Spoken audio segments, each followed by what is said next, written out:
जिन्हें जिंदगी में कुछ करना होता है वो किसी भी कंडीशन में कर जाते हैं, और जिन्हें कुछ नहीं करना होता वो सिर्फ शिकायतें ही करते रह जाते हैं। एक लड़का जो जूडो सीखना चाहता था, लेकिन प्रॉब्लम ये थी कि उसका एक बायां हाथ नहीं था। वो जापानीज मास्टर के पास गया और उनसे बोला, मुझे जूडो सीखनी है।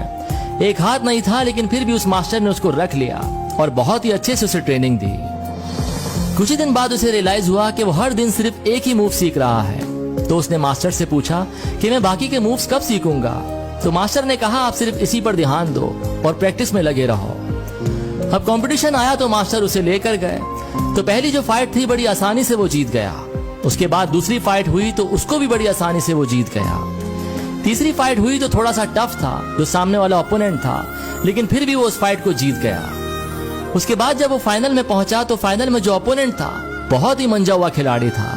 जैसे ही फाइट स्टार्ट हुई तो इजीली उसे हरा रहा था। जो रेफरी था उसने कहा, ये फाइट यहीं खत्म कर देनी चाहिए, क्योंकि आगे खेल नहीं पाएगा, जीत नहीं पाएगा। जो कोच था उसने कहा, थोड़ा वेट करो और देखो कि क्या होता है। अब जो फाइट स्टार्ट हुई तो उसने वही मूव लिया और बड़ी आसानी से उसको पटक कर हरा दिया। बहुत खुश हुआ टूर्नामेंट जीतकर, लेकिन कहीं ना कहीं कंफ्यूज भी था कि मैंने एक ही मूव में इतने बड़े खिलाड़ी को कैसे हरा दिया। वो मास्टर के पास गया और उनसे पूछा कि मैंने ऐसा कैसे कर दिया।